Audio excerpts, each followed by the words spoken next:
So, 2017. Where do I start? I guess the right place for me to start, seeing as there are a lot of you here now that weren't last year, that I made a video at the end of last year called 2016, the worst year of my life. And while that sounds clickbaity as all hell, I made it as documentation and a way of trying to make peace with the most difficult year that I've lived so far. And on that video, and through streams, etc., people have sort of asked for a 2017 video, and with progress, of course, both personally and I guess professionally now with YouTube. So I thought, well, let's do it.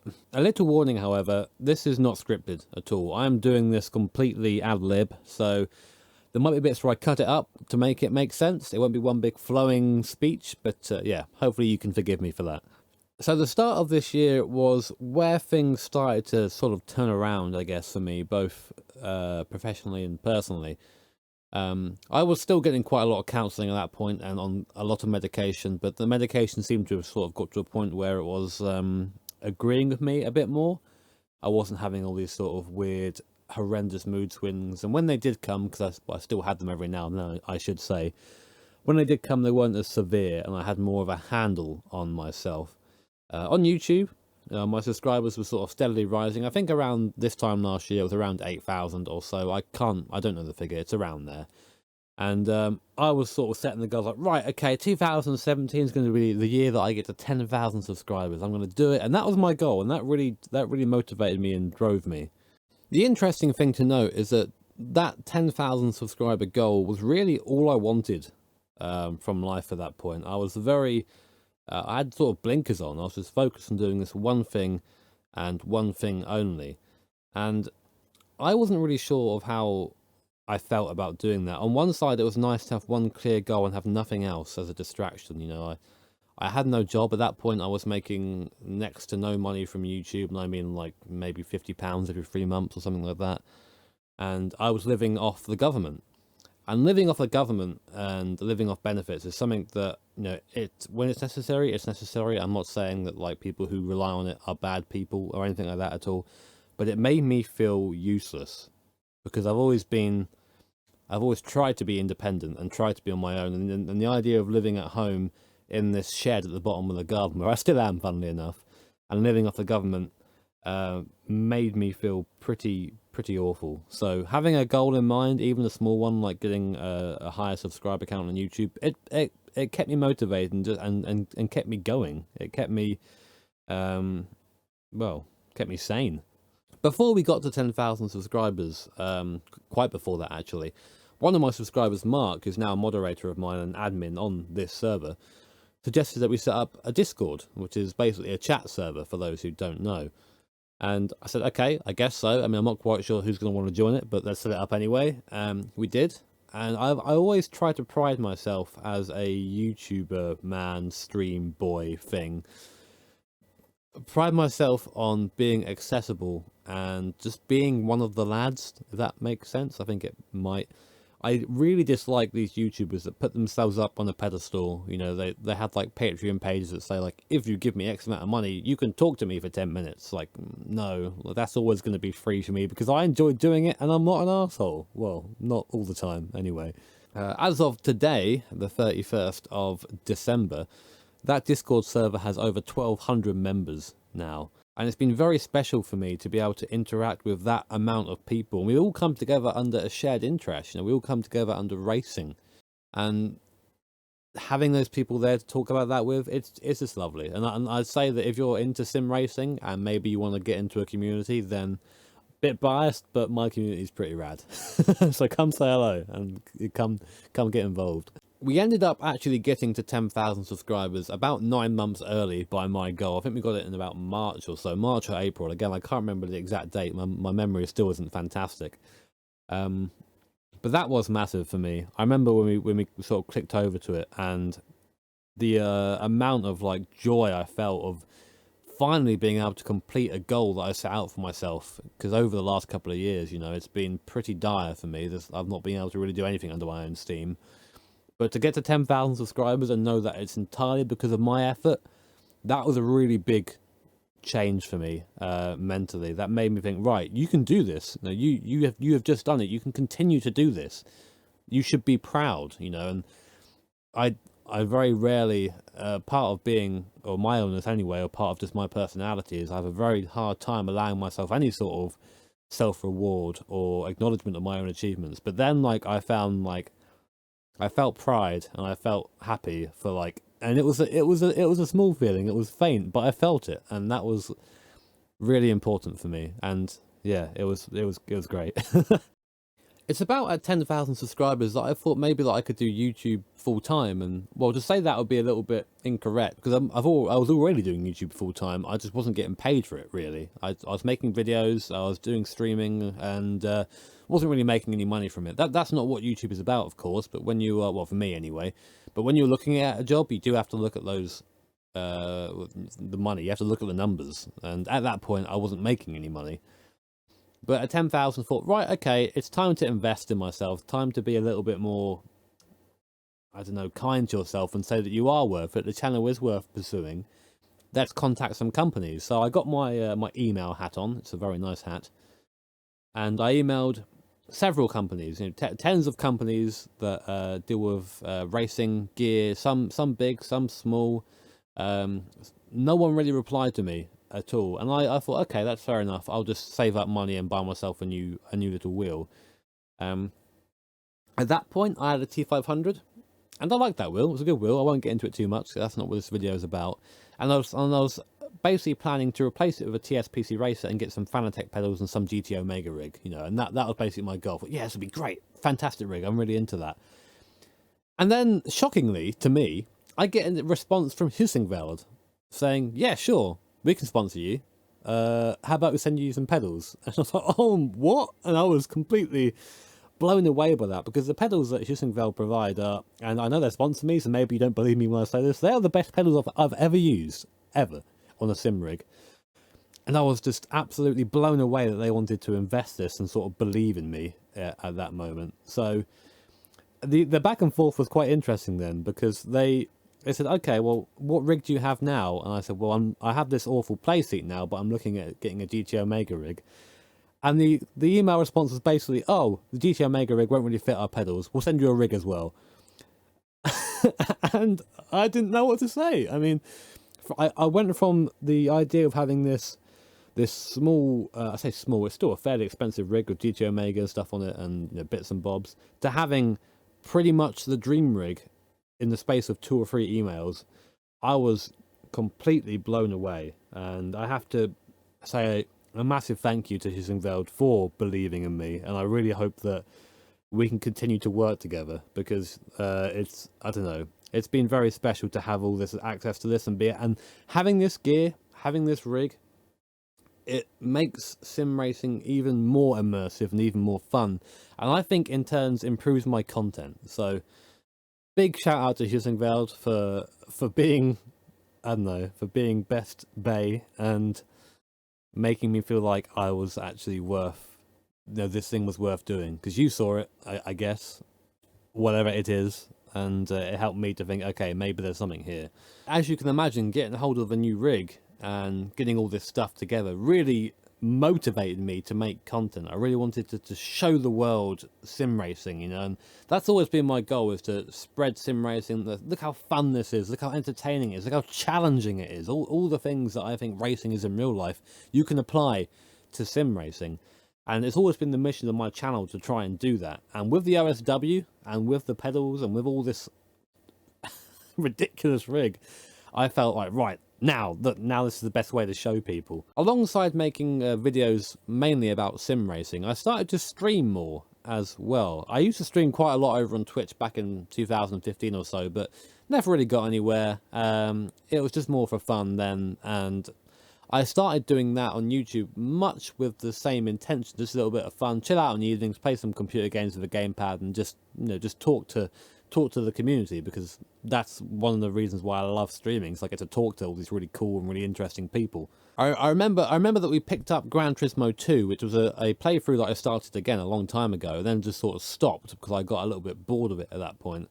But picking it up on stream, it seems like a lot of a better stream game because you can just sit down, relax, and you get to experience the silliness of the AI together in that game. And I remember I think at peak one point we had 600 viewers watching me play Gran Turismo 2, and 600 viewers, that was shattering. Like, my mind did not comprehend that amount of people watching me, because on Twitch, my best ever viewership was about 200 people, and I was like, oh my god, I'm a Twitch streamer now. Oh wow, I'm the best. I'm gonna get some custom emojis, And then I got 600 people on YouTube, and I remember not being able to sleep that night because I was so excited. I was like, oh my god, like this is fantastic. And at the time I had about 12, maybe 11,000 subscribers or so. So having that amount of people watching me at once was you can hear me smiling now. It's such a lovely memory. But then Gran Turismo 3 happened. And I planned to play Gran Turismo 3 through just because I enjoyed doing GT2 so much. But then it turned out to be an absolute behemoth of a series to stream. I think at peak, and it happened on the first stream, no, it was on the second stream, I think it was, sorry. When we were doing the A license, we hit a peak of 2,400 people watching at once. That's like more than my favorite Twitch streamers.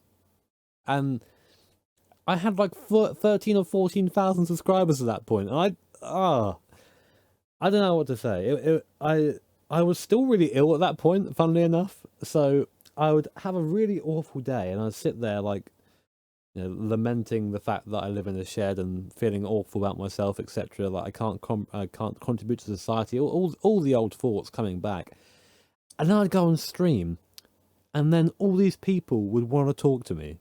They'd want to give me tips, whether I wanted them or not. They'd want to be there and experience me struggling through these license tests.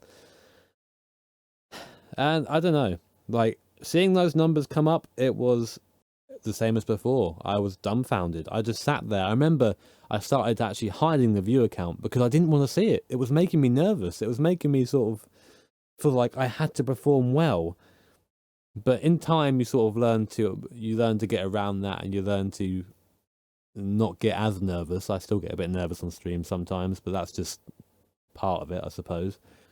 But that series really, really helped my channel grow. And I got a bit worried for a while with that, to speak candidly. I say candidly to speak to you guys. I got a bit worried because I thought that I was losing touch with sim racing a bit after that. And given that I had just got this fantastic sponsorship deal from Hissingveld, I wanted to still make good on that. But luckily things sort of worked out in the end. It was around about towards the end of GT3 that I thought that maybe, because I was starting to make a little bit of money now from streaming, that I could do something that I've wanted to do for ages, which is turbo my Mazda, my little MX-5, which, as you know now, is turbo, so obviously happy ending to that story. But there was one stream in particular where it was after an RF2 an RF2 launch event that went awfully, so we won't talk about that too much. I said, you know what, let's just play GT3, let's just relax, play GT3, I'll have a couple of drinks, just, enjoy each other's company, let's do that. And I turned it on, and that stream was only about 2 hours long. And if you aren't familiar with the term donation train, then I guess go check out that stream. I've never been one to ask for money. People have sometimes misinterpreted me putting up goals on stream as me saying, I am now asking for this money for this thing. The goals were usually there because people would donate anyway, and that sounds really not big-headed. It sounds like I'm assuming that, but people, on average, you get maybe £3 or £4 a stream back then, maybe a £5, maybe a £10 if you're really lucky. And I say, right, okay, thank you very much for this. I'm going to use this to improve the channel. So it's not just you throwing money at me to spunk away up the wall. I'm going to use this to help make the channel better. And that's what the goals were for back then. And at the top, I had a little goal for the MX-5 saying, well, I'm not doing anything right now. I've got all the stuff I want, all the stuff I need. Let's try and turbo the Mazda, shall we? And we made the money for that, I think, in that stream. And I don't know, even now I think about it, and like, it makes me feel a little bit uneasy, actually, because of the generosity of people. And I actually struggled, and this is a proper first world problem. This is I struggled a lot with having that money because I wanted to give it away to like a charity or something. Because I didn't need to have like this thing. I didn't need to have this goal that I put up. I could live without it, you know. But people were still making it happen for me, and it made me think: am I doing the right thing by having this money and by putting it on something that I don't need, or should I be giving it to someone who needs it more? It took a while. I actually battled with that thought for about a month or so, but eventually, after speaking to my friend about it several times, I sort of came to the conclusion that if I wanted to make this a job, I need to be comfortable with that culture, you know, of tipping and supporting people monetarily through either Patreon, through streaming, through watching an ad. I need to be comfortable with that because that's how I'm going to earn my living from now on. But needless to say, having the car turboed and having that done, it was another goal that I thought would never happen. And that's what 2017 has been, really. A year of things I never thought I'd be able to achieve, or I thought would happen to me, or would happen with me included. Another example of that would be when I got asked to go to Denmark in October. I got asked to go to Denmark to commentate on the GTR 24. I went to a different country because people liked my commentary, and I went there and they were really happy with me from what I could tell. And to imagine myself a year before doing that is just not, it doesn't work. It wouldn't work. I wouldn't leave the shed. I'd be so scared of something going wrong, maybe getting lost, doing a bad job on site, etc. But I've sort of learned that, and this is very vague because maybe this applies to me, that you can sit down in your bed, you know, in pajamas, covering your face, hiding from the world, and you can do that, and that's easy to do. You might not, it might not feel like an easy choice. It feels like your only option, but it isn't. That is the easy route. The hard route is to say, right, I feel awful, but I need to get up. I need to do something.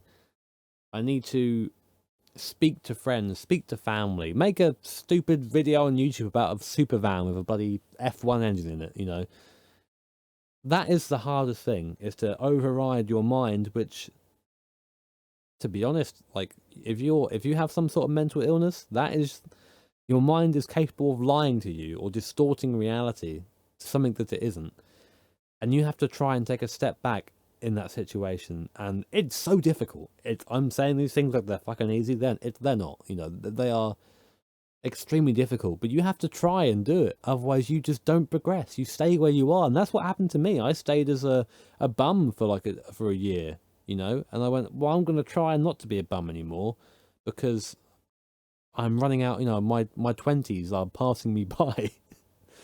I want to be something, and whether being a YouTube person makes you something, I don't really know. But it gives me a reason to get up and a reason to be productive. I look around now in my room, I've got this ridiculous PC, I've got this dedicated setup, I've got a whiteboard for ideas, I've got all these steering wheels lying around. Like, this is 100% a job now. On that note, one of the proudest moments of this year for me has been that I am now officially self-employed. I'm a taxpayer, and I have an accountant. It makes me feel like a proper person. I never thought I could be that. I thought that I was doomed to either work at a shitty night job somewhere or do something that wasn't creative. And now I have so many plans and so much ambition. Like, 2018 is a year that I want to grab and seize and be like, right, I've got all these plans I'm going to do. I'm going to try and make them happen. If they don't happen, so what? I try to do them.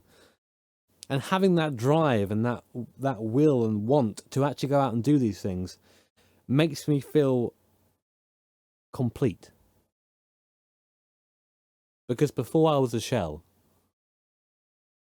And with your guys' help and your viewership and your loyalty, your willingness to sit through me get angry at games, and the joy you share when things go well, that all made this happen.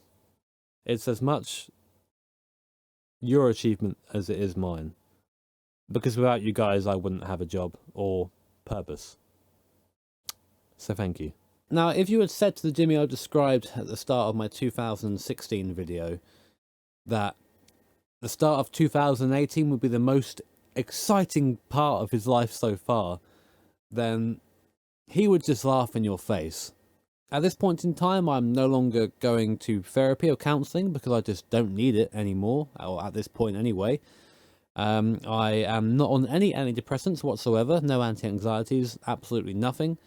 And whilst I am still ill, and that I'm reminded of that every now and then because, you know, this is a thing that I'm going to have for the foreseeable future, I am in control for the most part. And the reason why I say these things is not to boast, it is to say to those of you out there who are suffering, and I know there are some of you out there who watch and suffer because, well, I see you comment, I read things, you know, that if I can do it, then you can do it too. Just got to be persistent. Thank you for making 2017 a year that I can be proud of.